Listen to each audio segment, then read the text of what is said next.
Hello दोस्तों स्वागत है आपका एक और नए वन शॉट के साथ में। भाई ना तो सुबह से आज मुंह धुला है, ना घर गए हैं, ना खाना खाया है, और आपके कमेंट्स भी बार बार आ रहे हैं, सर जल्दी कीजिए। भाई मेरे बहुत रिसर्च करी है और ये भी जिम्मेदारी रहती है कि आपका पेपर अच्छा हो तो क्वेश्चंस का सिलेक्शन भी अच्छा किया जाए, लैंग्वेज को भी आसान रखा जाए, प्लस कल सेकंड पेपर भी है सेकंड सेमेस्टर वालों का। तो ओवरऑल भैया फाइनली वीडियो ये शूट हो रही है और शायद ये वीडियो पढ़ पाएगी 10:30 बजे 11 बजे, हमें नहीं पता। हम अपनी तरफ से एफर्ट्स लगा रहे हैं, आपके पेपर शायद कल सुबह 10 बजे 2 बजे जब भी होगा तो आप आराम से पढ़ लीजिएगा भाई, ठीक है। चलो शुरू करते हैं। इफेक्ट ऑफ क्लाइमेट चेंज से पहला क्वेश्चन जो आपको कल लॉन्ग में मिल सकता है कि अगर जलवायु परिवर्तन होगा तो पब्लिक हेल्थ पे क्या प्रभाव पड़ेगा। टेलीग्राम आपने ज्वाइन कर रखा है, पीडीएफ वहां पर दे देंगे और हम थोड़ा सा बढ़ाते हुए चलेंगे ताकि वीडियो जल्दी शूट हो जाए भाई, ठीक है। तो जलवायु परिवर्तन का पब्लिक हेल्थ पे क्या प्रभाव पड़ेगा, तो हमने लिखा जलवायु परिवर्तन का मतलब होता है टेम्परेचर यानी ताप बदल सकता है, बारिश हो सकती है, ठीक है, या फिर मौसम में बदलाव आ सकता है, लंबे समय पर कोई बदलाव अगर लगातार हो रहा है तो ये चेंजेस जो होते हैं वो ह्यूमन की हेल्थ पर डायरेक्ट और इनडायरेक्ट दोनों तरीके से प्रभाव डालते हैं भाई, ठीक। तो सबसे पहले अगर हम बात करें तो हीट रिलेटेड डिजीज, यानी देखो ग्लोबल वार्मिंग बढ़ रही है। ग्लोबल वार्मिंग का मतलब होता है सरल भाषा में ओवरऑल जो पृथ्वी का टेम्परेचर है वो धीरे धीरे करके बढ़ रहा है, ये ग्लोबल वार्मिंग भाई, जिससे टेम्परेचर बढ़ रहा है। तो हीट स्ट्रोक हो गया, डिहाइड्रेशन पानी की कमी हो गई। अभी हमें खुद ही लग रहा था चक्कर लगे 2 मिनट के लिए, फिर हमने यहाँ देखो जग भी रखा हुआ, आप ऐसे ही कहोगे, ये देखो जग रखा हुआ है, फिर हमने पानी पिया और फिर शुरू हो गया भाई, ठीक है। तो डिहाइड्रेशन हो सकता है, बहुत ज्यादा गर्मी लग सकती है, ये सारी बीमारियां हो सकती हैं। जो वयस्क लोग हैं, मतलब बूढ़े लोग हैं या फिर बच्चे लोग हैं, ज्यादा अफेक्टेड होते हैं। जो जवान आदमी है उन्हें अरे ठीक है यार कोई फर्क नहीं पड़ता है, तो सर जी आप क्या बूढ़े में आते हो? आप बूढ़े में नहीं आते, लेकिन लगातार काम करने से ये हो जाता है। तो गर्मी की हीट वेव्स में डेथ भी इंक्रीज हो जाती है, कई बार लोग मरते भी बहुत ज्यादा, लू लग गई, ठीक, गर्मी में मर गए, इस तरीके की चीजें रहती हैं, आप इन्हें देख लेना भाई, ठीक। उसके बाद वेक्टर बोर्न डिजीज भी हो सकती है। क्लाइमेट चेंज से क्या हो सकता है, कई बार मच्छर वगैरह बढ़ जाते हैं। अब मच्छर बढ़ेंगे तो इस तरीके की मलेरिया है, डेंगू है, चिकनगुनिया है, इस तरीके की बीमारियां भी रहेंगी और ये सारी चीजें इससे रहती हैं भाई, ठीक है। उसके अलावा पानी से रिलेटेड हो सकता है, ठीक, मान लिया बाढ़ आ गई है, बहुत ज्यादा बारिश हो गई है, इससे क्या होगा भाई, कालरा हो सकता है, डायरिया हो सकती है, टाइफाइड हो सकता है, इस तरीके की बीमारियां रहती हैं। एयर पोल्यूशन, अगर बहुत ज्यादा प्रदूषण है वायु में तो अस्थमा की बीमारी हो सकती है, लंग में इन्फेक्शन हो सकता है, इस तरीके की बीमारियां रहती हैं। कुपोषण हो सकता है मेरे भाई। जो क्लाइमेट चेंजेस हो जाते हैं, जलवायु में परिवर्तन हो जाता है, उससे क्या होता है, जो फसलें हैं वो बर्बाद हो जाती हैं, फूड प्रोडक्शन फूड का प्रोडक्शन कम होने लगता है, कुपोषण का लोग शिकार हो जाते हैं, लोगों की इम्यूनिटी कम हो जाती है। देखो यहाँ बताने वाली बात यह है, कंक्लूजन की बात करें तो जब भी कभी क्लाइमेट जलवायु में परिवर्तन होगा तो भैया बहुत सारी कंडीशंस हो सकती हैं, चाहे वो एयर से रिलेटेड हो, चाहे वो पानी से रिलेटेड हो, बहुत सारी बीमारियां जो है वो लोगों को हो सकती हैं। बचने के क्या तरीके हैं, तो पोल्यूशन कंट्रोल रखना है, ठीक है, जो वातावरण है उसमें कंट्रोल रखना है, क्लीन एनर्जी का यूज करना है, अवेयरनेस फैलानी है, हेल्थ केयर इंप्रूवमेंट पे ध्यान देना है, ज्यादा से ज्यादा पेड़ लगाना है। अब इसमें कहानी की तरह केवल एक बार समझ लो, बच्चे थोड़ी हो यार, आप फाइनल ईयर में हो, थोड़ा सा अपना दिमाग लगाओ कि भैया डायरिया है, कालरा है, मच्छरों से डेंगू है, मलेरिया है, इस तरीके की चीजें आप पढ़ लोगे और ये क्वेश्चन आप बहुत आराम से लिख पाओगे भाई, ठीक। पहला क्वेश्चन हो गया। ये पीडीएफ अभी हम टेलीग्राम पे दे रहे हैं, कोर्स में ज्वाइन कर रखा है, अभी रात में ये अपलोड कर देंगे, आराम से देख लेना भाई, ठीक है। एज रेशियो क्या होता है, देखो नाम से पता चल रहा है, एज मतलब आयु, यानी बच्चा कितने हैं, जवान कितने हैं, बुढ़े कितने हैं, ये एज रेशियो को बताएगा। तो पॉपुलेशन में डिफरेंट एज ग्रुप, जो जनसंख्या है उसमें बच्चे भी हैं, जवान भी हैं, बूढ़े भी हैं, सबका जो प्रोपोर्शनल रेशियो होता है उसे ही एज रेशियो कहते हैं। इसमें क्या क्या होता है, कुछ बच्चे हो जाते हैं, कुछ ऐसे हैं जो रिप्रोड्यूस यानी जवान लोग हैं जो बच्चे पैदा कर सकते हैं, कुछ बूढ़े बाड़े लोग भी इसमें आते हैं। तो इस तरीके से इसे एज रेशियो कह देते हैं, आप इसे पढ़ लेना भाई, ठीक। लिंग रेशियो यानी 1000 पुरुषों पे कितनी महिलाएं हैं, कितने पुरुष हैं कितनी महिलाएं हैं। तो पॉपुलेशन में मेल्स और फीमेल्स का जो रेशियो होता है उसे हम लोग सेक्स रेशियो कहते हैं भाई, ठीक है। इस तरीके से भी इसे लिख सकते हैं कि नंबर ऑफ फीमेल्स पर 1000 मेल्स, 1000 मेल्स पे कितनी फीमेल्स होती हैं, इसे हम लोग सेक्स रेशियो कहते हैं भाई, ठीक है। क्या करता है, पॉपुलेशन ग्रोथ को अफेक्ट करता है, रिप्रोडक्शन रेट को डिसाइड करता है, मतलब महिलाएं हैं ही नहीं या पुरुष हैं ही नहीं तो फिर कैसे रिप्रोडक्शन होगा, तो ये सारी चीजें इससे डिसाइड होती है। कंक्लूजन की बात करें तो एज और सेक्स रेशियो दोनों ही पॉपुलेशन के स्ट्रक्चर और फ्यूचर के ग्रोथ को समझने के लिए, किस तरीके से ग्रोथ रहेगी, क्या चीजें रहेंगी, ये सब डिसाइड करेगा एज और सेक्स के रेशियो पर। ठीक है, मान लिया एज के बच्चे हैं ही नहीं किसी देश में तो उसका फ्यूचर क्या होगा, खत्म है मेरे भाई। तो इस तरीके की चीजें चलती हैं मेरे भाई। ठीक है, उसके बाद न्यूक्लियर बेस्ड क्या होता है, उसे कैसे हैंडल करते हैं, कैसे उसे खत्म करते हैं, नष्ट कैसे करते हैं। देखो होता क्या है, आपने देखा होगा जहां पे बिजली बनती है, जो न्यूक्लियर रिएक्टर होते हैं वहां पे बहुत मोटी मोटी कंक्रीट की दीवारें बना दी जाती है। क्यों? क्योंकि वहां पर रेडिएशंस बहुत हाई होती हैं। तो वहां से जो चीजें बचती हैं उनका कैसे उन्हें हैंडलिंग करी जाती है, कैसे खत्म करा जाता है, डिस्पोज कैसे किया जाता है, इस तरीके की चीजें रहती हैं भाई। ठीक है, तो हमने लिखा न्यूक्लियर बेस्ड वो बेस्ड होता है जो न्यूक्लियर पावर प्लांट्स होते हैं, बिजली वगैरह बनाने वाले, मेडिकल है, रिसर्च है, इन सबकी एक्टिविटीज से जो कूड़ा बचा, जो निकला, वो न्यूक्लियर बेस्ड है। इसमें रेडियो एक्टिव सब्सटेंस होते हैं जो इन्वायरमेंट के लिए, मनुष्य के लिए खतरनाक होते हैं, ह्यूमन हेल्थ के लिए।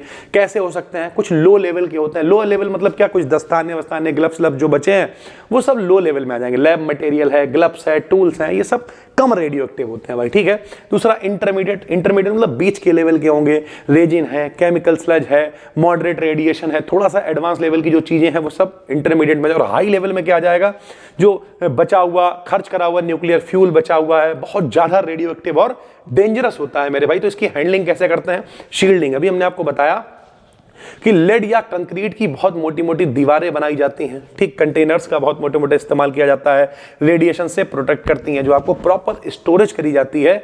स्पेशल कंटेनर्स में इन्हें स्टोर किया जाता है, लीक होने से रोका जा सके इस तरीके से। ठीक है, तो ओवरऑल ताकि उसमें जंग वगैरह ना लगे, इस तरीके की चीजें रहती हैं। तो इस तरीके से प्रॉपर स्टोरेज करी जाती है, उनकी मॉनिटरिंग करी जाती है, रेगुलर चेकिंग होती है, उनके रेडिएशन का लेवल मेजर किया जाता है, कोई लीकेज वगैरह तो नहीं हो रही है। ट्रांसपोर्टेशन, लाते ले जाते समय स्पेशली डिजाइंड व्हीकल का इस्तेमाल किया जाता है, ट्रांसपोर्ट होता है, सेफ्टी रूल्स भी फॉलो किए जाते हैं। और इस तरीके से जो न्यूक्लियर डिस्पोजल का क्या तरीका, नष्ट कैसे करोगे, तो डीप जियोलॉजिकल डिस्पोजल, यानी जो भी वेस्ट होगा, जो भी कचरा होगा, उसे जमीन से बहुत अंदर ले जाके डिस्पोज करेंगे ताकि सेफ मेथड है, बाहर कोई नुकसान ना हो। ठीक है, पहले ओशियन वगैरह, समुद्र वगैरह में डाल दिया जाता था, लेकिन अब जो इन्वायरमेंट को लेके लोग जागरूक हुए हैं तो ये सब बंद हो गया है। रीप्रोसेसिंग, दोबारा से कोशिश करते हैं कि उनमें से कुछ चीजें जो दोबारा से यूज कर ली जाए।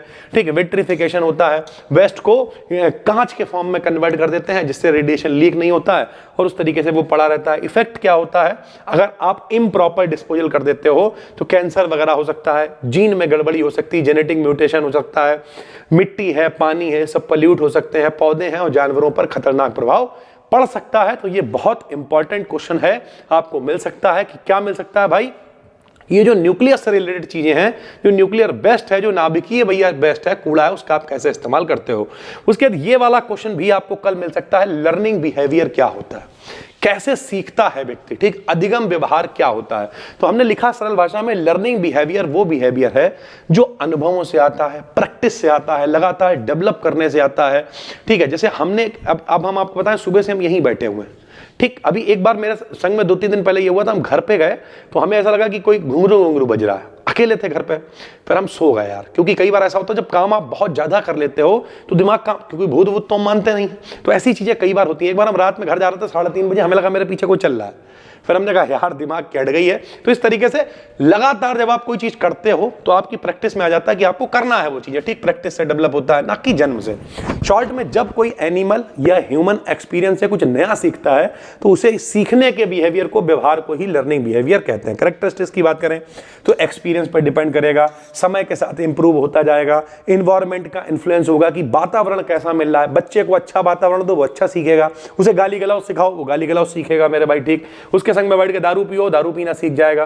टाइप्स की बात करें मेरे भाई तो एक तो ट्रायल और एरर वाली लर्निंग होती है कि सीखो, गलती करो, फिर सीखो। जैसे जानवर होते हैं, अलग अलग तरीके से ट्राई करते हैं, जब तक उन्हें सही सोल्यूशन नहीं मिल जाता है वो करते रहते हैं भाई। ठीक है, जैसे अगर हम बात करें, एक कैट एक्सपेरिमेंट हुआ था कि बिल्ली केज से निकलने के लिए कई बार ट्राई किया। बिल्ली जो है पिंजड़े में थी, पिंजड़े से कई बार निकलने का उसने प्रयास किया, गलत किया, गलत किया, गलत किया, धीरे धीरे करके सीख गई। तो इसे कहते हैं ट्राई करो, गलती करो, धीरे धीरे करके सीख जाओ। दूसरा कंडीशनिंग होती है, क्लासिकल कंडीशनिंग होती है। क्लासिकल कंडीशनिंग में क्या होता है कि कोई नेचुरल टाइप का है, उसे आर्टिफिशियल से जोड़ दिया। जैसे हुआ क्या, एक प्रयोग किया था पेवलॉव ने कुत्ते के ऊपर, ठीक, और उसने क्या किया, बार बार चेक किया कि जब घंटी बजती थी तो खाना मिलता था, जब घंटी बजती थी तो खाना मिलता था, तो जब बेल बजती थी तो कुत्ते की लाल टपकने लगती थी। तो उन्होंने कहा इसका मतलब ये कुत्ता सीख रहा है, आर्टिफिशियली बेल से उसे कनेक्ट कर दिया है। ऐसे ही मेरे भाई ऑपरेंट कंडीशनिंग होती है कि रिवॉर्ड और पनिशमेंट वाला मामला है कि जैसे ही चूहा जो है वो लीवर को दबाएगा वैसे ही उसे खाना मिलेगा, तो इस तरीके वो बार बार लीवर दबाएगा, खाना मिलेगा, मिलेगा, दबाएगा, खाना मिल रहा, रिवॉर्ड मिल रहा, तब भी चूहा सीख रहा है लीवर को दबाना।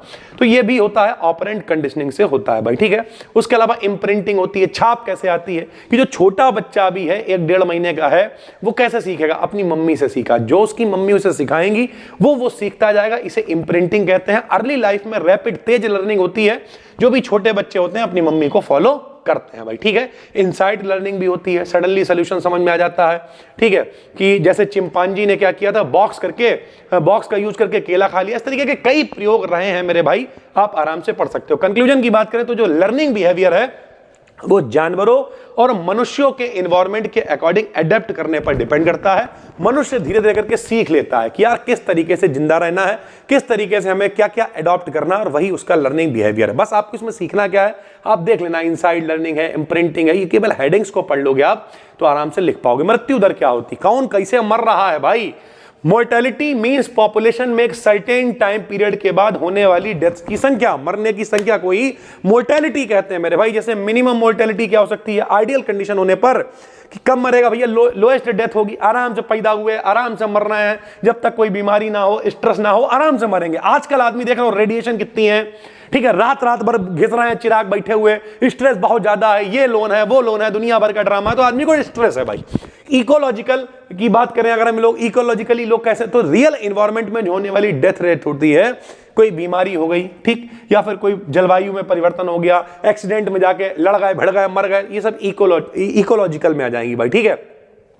फैक्टर्स अफेक्टिंग मोर्टेलिटी की बात करें तो ये कैसे हो सकता है कि ओल्ड एज में ज्यादा लोग मरते हैं, ये एक फैक्टर है, बीमारी एक फैक्टर है, खाना नहीं मिल पाया, भूख से मर गया, ये एक फैक्टर है, इन्वायरमेंट की कंडीशन वैसी हो गई, ये एक फैक्टर है। तो इस तरीके से लोग मरते हैं भाई, ठीक है।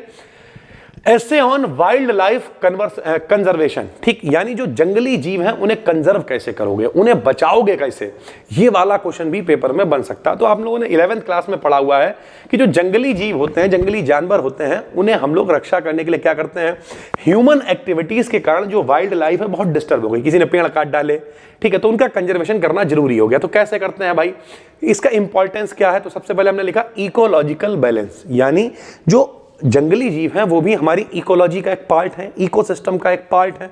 तो अगर एक स्पेसीज खत्म हो जाएगा तो पूरी फूड चेन पे दिक्कत आएगी भाई, ठीक। बायोडाइवर्सिटी, वाइल्ड लाइफ से क्या होता है, हमारा जो पूरा जीव मंडल है उसमें क्या है, कई सारी स्पेसीज की डाइवर्सिटीज बनी रहती हैं, जिससे क्या होता है, अगर हम ये करेंगे, वाइल्ड लाइफ को बचाने की कोशिश करेंगे तो उन्हें बचा सकते हैं। इकोनॉमिक इंपॉर्टेंस भी है कि अगर कोई ऐसी स्पेसीज हमारे पास है तो लोग उसे देखने आएंगे, ठीक, उससे पैसा आएगा, टूरिज्म आएगा, तो इकोनॉमिक मतलब पैसे से भी कनेक्टेड है। साइंटिफिकली रिसर्च कर सकते हैं, एजुकेशनली उसके बारे में पढ़ सकते हैं, स्टडी कर सकते हैं, तो ये सारी चीजें रहती हैं मेरे भाई। क्यों कारण है कि वाइल्ड लाइफ जो है वो धीरे धीरे करके खत्म हो रही है।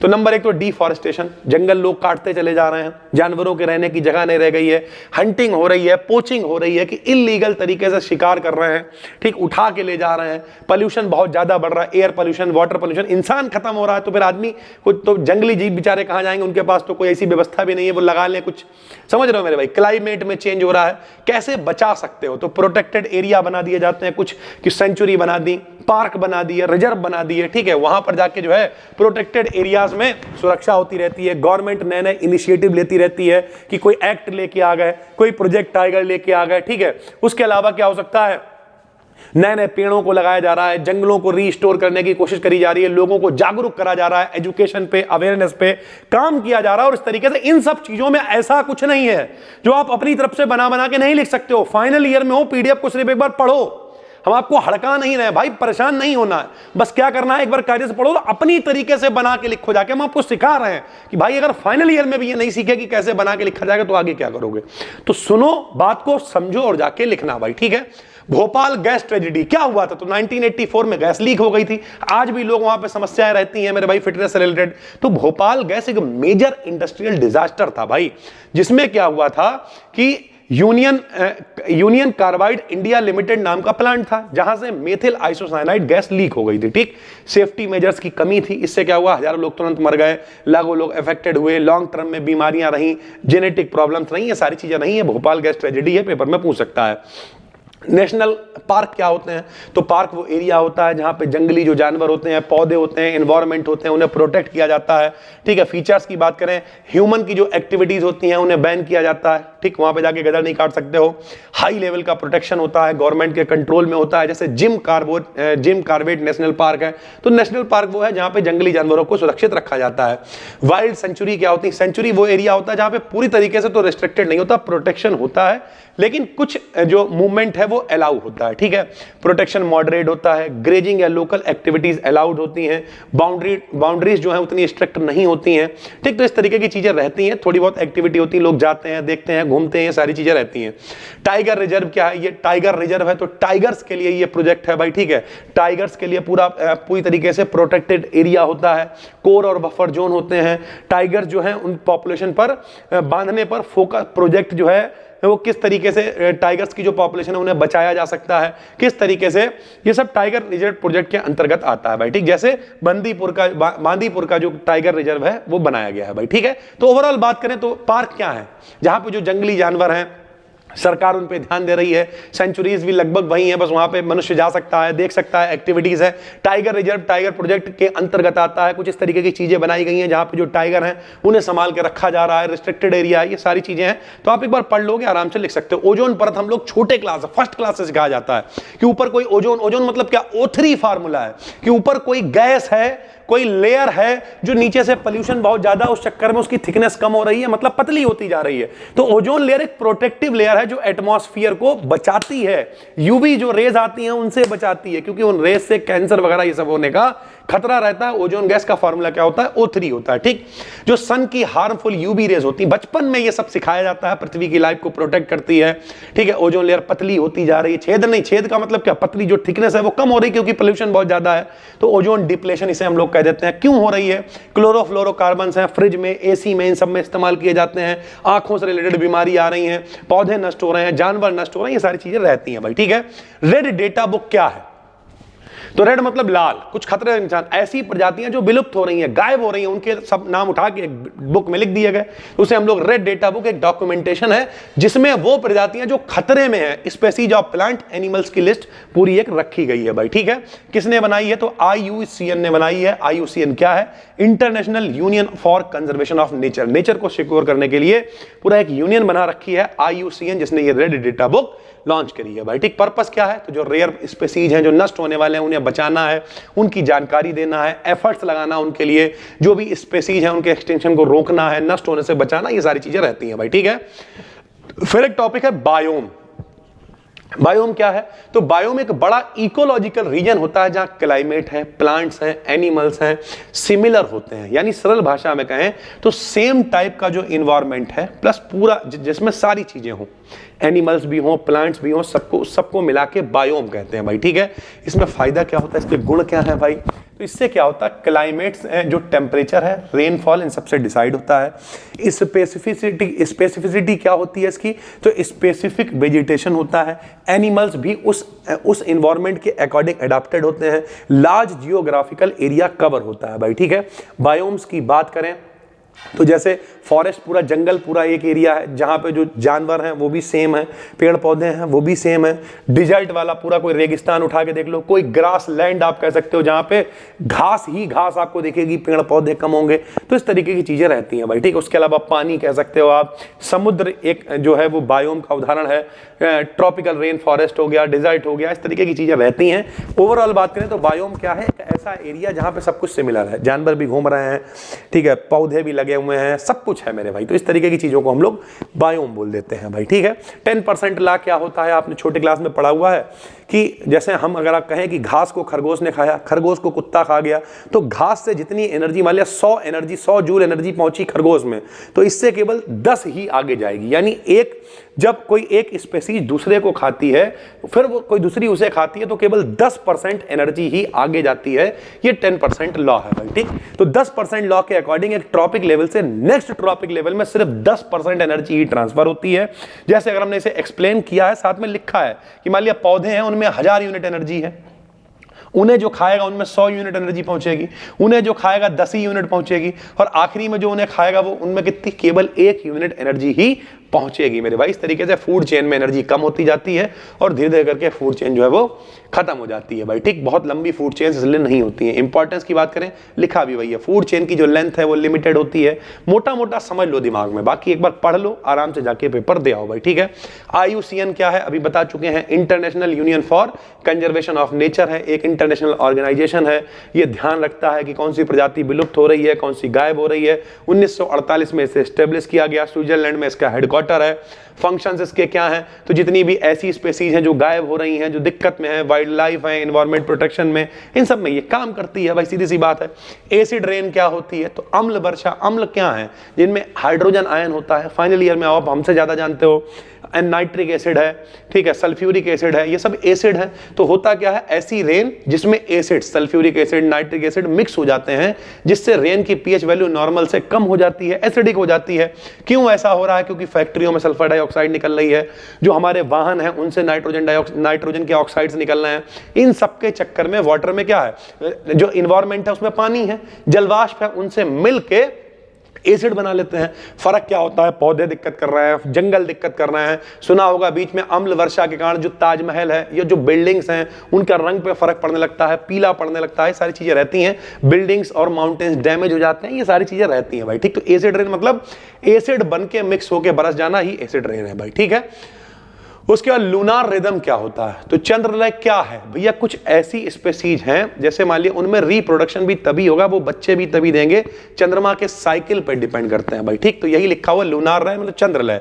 तो लूनार रिदम, रिदम का मतलब ही लय है, वो बायोलॉजिकल रिदम है जो मून के फेजेस, अमावस्या, पूर्णिमा, जो उसके फेजेस आते हैं उसके अकॉर्डिंग काम करता है भाई, ठीक है। जैसे जो समुद्र में रहने वाले एनिमल्स होते हैं वो फुल मून यानी जब पूरा चंद्रमा होगा, जैसे कुछ मछलियां हैं, ठीक, कुछ कीड़े हैं, उनका रिप्रोडक्शन भी कब होता है, जब मून के साइकिल से कनेक्टेड होता है। फायदा इससे क्या होता है भैया, इससे फायदा ये रहता है कि चीजें कंट्रोल में रहती हैं पूरी तरीके से। तो ये सारी चीजें हैं जो चंद्रमा से कनेक्टेड होती हैं। इम्प्रिंटिंग वही है कि छोटा बच्चा अपनी मम्मी से सीख रहा है, छाप व्यवहार है, बच्चा है छोटा तो जल्दी सीखने की आदत होती है। तो बच्चा जो सबसे पहले देखता है, सीखता है, फॉलो करता है, उसे ही हम लोग इम्प्रिंटिंग कहते हैं। अर्ली लाइफ में होता है, लर्निंग बहुत ज्यादा होती है, मोस्टली परमानेंट होता है, मदर और बच्चे के बीच में होने वाला ये रहता है, ठीक। ग्रासलैंड इकोसिस्टम अभी आपको बता चुके हैं, जहां पर घास ही घास होती है, पेड़ पौधे वगैरह कम होते हैं, उसे हम लोग ग्रासलैंड इकोसिस्टम बोल देते हैं। 2 इसमें प्रकार रहेंगे, मिट्टी है, पानी है, टेम्परेचर है, सनलाइट है, इन सब पे डिपेंड करेगा भाई, ठीक है।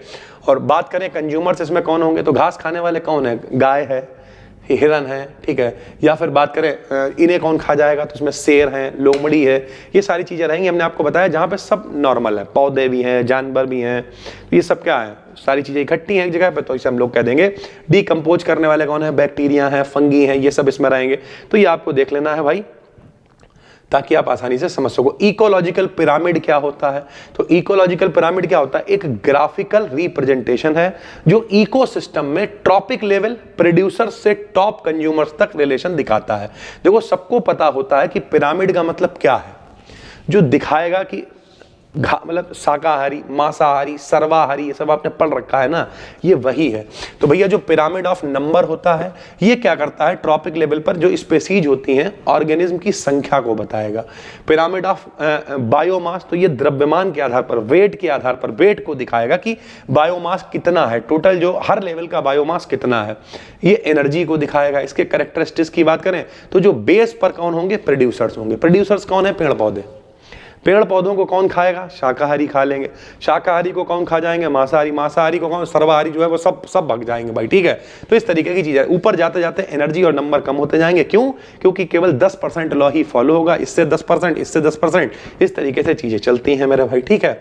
कार्बन साइकिल क्या होता है, तो कार्बन का चक्र, देखो 2 साइकिल है यहाँ, कार्बन साइकिल, नाइट्रोजन साइकिल, दोनों हमने यहाँ पे लगा दिए। कैसे काम करते हैं, तो भैया कार्बन क्या है, कार्बन साइकिल वो प्रोसेस है जिसमें कार्बन एटमॉस्फेयर यानी वातावरण से, पौधों से, जानवरों से, मिट्टी के बीच सर्कुलेट। साइकिल का मतलब सर्कुलेट होना, कि हम में पहुंचा, हम मर गए, मिट्टी में मिल गए, दोबारा से फिर मिट्टी में चला गया, समझ गए।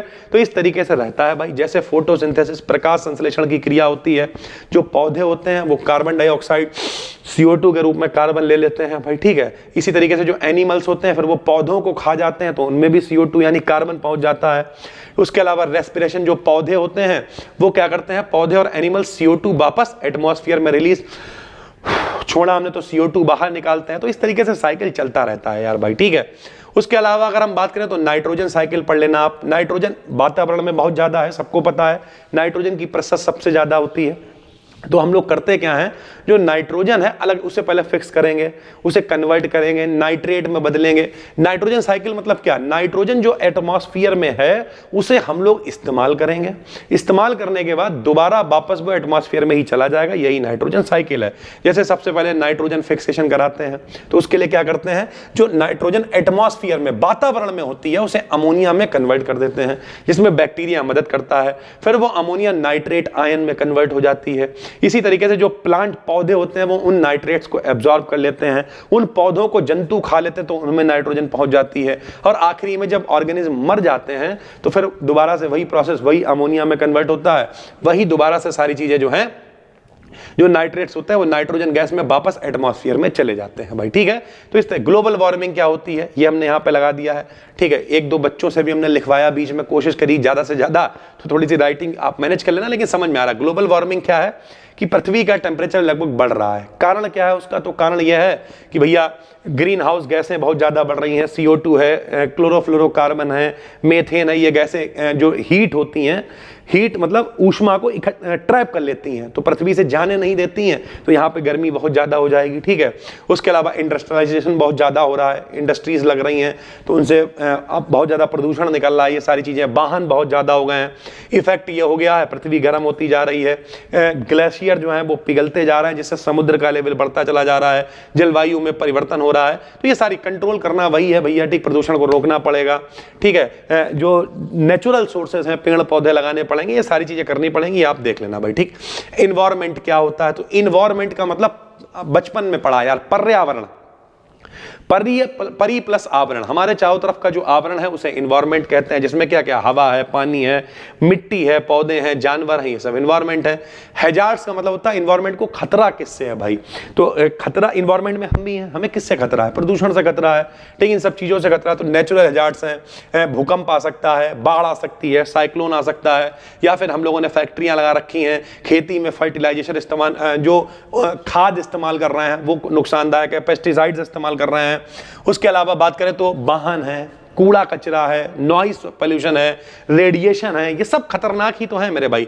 बायोलॉजिकल में बात करें, बैक्टीरिया हैं, वायरस हैं, अभी कोरोना आ गया था, ये सारी चीजें, तो हेल्थ से प्रॉब्लम होती हैं, पोल्यूशन होता है, क्लाइमेट में चेंज होता है, तो ये सारी चीजें रहती है मेरे भाई, ठीक। एनर्जी फ्लो थ्रू इकोसिस्टम आपको बता ही चुके हैं मेरे भाई। मेन सोर्स कौन है, सूर्य है। एनर्जी फ्लो का मतलब होता है एनर्जी का एक ट्रॉपिक लेवल से दूसरे ट्रॉपिक लेवल पे जाना ही इकोसिस्टम में एनर्जी का पूरा पॉसिबल है। सबसे पहले कौन है, प्रोड्यूसर्स कौन होते हैं, प्लांट। तो जो पौधे, देखो मेन सोर्स कौन है, सूर्य है, सूर्य से ही फोटोसिंथेसिस होगी, जो हरे पौधे हैं वो अपना भोजन बनाएंगे, ठीक, तो इससे एनर्जी बन गई। फिर जो प्राइमरी कंज्यूमर्स होंगे वो इन्हें खाएंगे, जब इन्हें खाएंगे तो उन तक एनर्जी पहुंचेगी। इन्हें कौन खा जाएगा, सेकेंडरी वाले खा जाएंगे। इन्हें कौन खा जाएगा, टर्शरी वाले खा जाएंगे, जो कि हाईएस्ट लेवल पर होते हैं मेरे भाई, ठीक है। डीकंपोजर्स भी होंगे, जो अपघटक होंगे, जो लोग मर जाएंगे, खत्म हो जाएंगे, जो उनसे जिंदा रहेंगे मेरे भाई। डेड ऑर्गेनिज्म को ब्रेक डाउन करके जो न्यूट्रिशियंस वगैरह हैं उन्हें रिसाइकिल करने का काम करेंगे, तो ये उन पर डिपेंडेंट रहेंगे। इनके हमने कुछ की फीचर भी लिख दिया है कि 10% ही एनर्जी केवल आगे बढ़ पाती है, एनर्जी एक ही डायरेक्शन में फ्लो करती है मेरे भाई। जैसे फूड चेन हो गई, घास को हिरन ने खाया, हिरन को शेर खा गया, तो 10% एनर्जी चलेगी भाई, ठीक। फूड चेन आपने 9th में पढ़ा हुआ, हमने लिख दिया, जैसे घास को हिरन, ये पूरी एक चेन बनती जा रही है, इसे फूड चेन कहेंगे। जब कई चेन आपस में मिल रही हैं कि घास को हिरन भी खा रहा है, मान लिया घास को खरगोश भी खाए, ठीक, घास को मान लिया चूहा भी खाए, और इन सबको तो आपस में कई सारी श्रृंखलाएं मिल जाएंगी, तो उसे हम लोग क्या कह देंगे, फूड वेब यानी खाद्य जाल कह देंगे मेरे भाई, ठीक है। तो इस तरीके की चीजें चाहती, जैसे घास को हिरन भी खाता है, खरगोश भी खाता है, कीड़े भी खाते हैं, और इन लोगों को कौन खा जाता है? लोमड़ी भी खा लेती है, शेर भी खा जाता है, कीड़ों को पंछी खा जाते हैं। तो इस तरीके की चीजें रहती हैं भाई, ठीक। अब घटक कौन होते हैं? तो वो ऑर्गेनिज्म होते हैं जो मर गए, उनसे न्यूट्रिशंस लेंगे, एनिमल्स को तोड़कर डीकंपोज करके सिंपल सब्सटेंस में कन्वर्ट कर देते हैं। बैक्टीरिया है, फंगी है, ये सब रहते हैं भाई, ठीक। फंक्शन क्या है? तो डेड ऑर्गन्स को जो ऑर्गेनिज्म है उन्हें ब्रेक डाउन करना हो गया, जो न्यूट्रिशंस है, कार्बन है, नाइट्रोजन है, उन्हें मिट्टी में वापस मिलाना, तभी तो नाइट्रोजन साइकिल, कार्बन साइकिल सब पूरा होगा, मिट्टी की उर्वरता इससे बढ़ेगी। टैक्सिस क्या होता है? वो डायरेक्शनल मूवमेंट है जिसमें ऑर्गेनिज्म किसी स्टिमुलस की तरफ ना जाकर दूर मूव करता है। जैसे अगर हम कहें कि पॉजिटिव टैक्सिस क्या होता है? तो लाइट की तरफ इंसेक्ट का जाना, जो कीड़ा है वो लाइट की तरफ जा रहा है, तो ये पॉजिटिव हो गया। दूर जाएगा तो उसे हम लोग क्या कहेंगे? निगेटिव कहेंगे। निगेटिव में क्या होता है? दूर मूवमेंट करता है। जैसे कॉकरोच जो है वो हमेशा लाइट जैसे जलाओगे कॉकरोच भागना शुरू कर देगा, तो ये दूर वाला हो जाएगा भाई, ठीक है। जैसे फोटोटैक्सिस होता है, इसमें क्या होता है? लाइट के रिस्पॉन्स में होता है भाई, ठीक है। और भी होते हैं, जियोटैक्सिस होता है, इसमें जियो में क्या गुरुत्वाकर्षण आ जाएगा कि गुरुत्वाकर्षण की तरफ जा रहा है या उससे दूर जा रहा है, तो इस तरीके की चीजें रहती हैं भैया। हमने लगभग चीजें इसमें, हमें नहीं लग रहा ऐसा कुछ भी है जो बहुत कठिन है, या अगर आप एक बार पढ़ोगे तो आप कर नहीं पाओगे। आपने कोर्स में ज्वाइन कर रखा, ये वीडियो अभी कोर्स में ऐड हो रही है 1 घंटे के अंदर, यूट्यूब पे देख रहे हो, अभी डिस्क्रिप्शन में फ्री टेलीग्राम चैनल का लिंक है, क्लिक करके ज्वाइन करो। ये पीडीएफ हम वहां पे डाल रहे हैं, पूरी पीडीएफ को एक बार रिवाइज कर। बाकी लास्ट टाइम पे ये वीडियो दे रहे हैं, आपने अपनी तरफ से एफर्ट लगाए होंगे, पढ़ाई करी होगी, रिसर्च करी होगी, भगवान करे आपका पेपर बहुत अच्छा हो। हम हमेशा, मतलब अब हम घर जाएंगे सोचेंगे, घर पे कोई है नहीं, भाभी आपकी घर गई हुई इस समय, हमने कहा मेरे पास बिल्कुल टाइम नहीं है, तुम घर चली जाओ बिटिया को लेके, अभी बिटिया हुई है 2 महीने पहले, तो हमने कहा तुम घर चली जाओ, क्योंकि हम अभी जो ऊपर ये सब राइटिंग अच्छी वाली आपको लग रही है, आपकी भाभी नहीं लिख के भेजा है, तो हमने कहा ठीक है भाई, अब हमसे ज़्यादा पढ़ी लिखी हैं वो, तो ये सारी मदद, अब कुछ समय बाद हमने उनसे कहा कि जूलॉजी बॉटनी पढ़ाओ। तो अब आपका तो फाइनल ईयर है, लेकिन आने वाले आपके जो बच्चे हैं, शायद आपके बच्चे का मतलब, और जो छोटे भाई बहन हैं उन्हें और अच्छा कंटेंट मिल पाएगा, क्योंकि हमें मालूम हम अच्छा पढ़ा सकते हैं, लेकिन दिक्कत ये है हम क्या क्या पढ़ाएंगे भाई। तो अब आपकी जो भाभी हैं वो भी पढ़ाना शुरू करेंगी, सारी चीज़ें रहेंगी। ओवरऑल सभी को गुड लक, बहुत अच्छे से करके आना, और भगवान करे आपका पेपर बहुत अच्छा हो। टेलीग्राम पर ज्वाइन कर लो, PDF डालना है। फिर मिलते हैं, तब तक के लिए धन्यवाद, थैंक यू।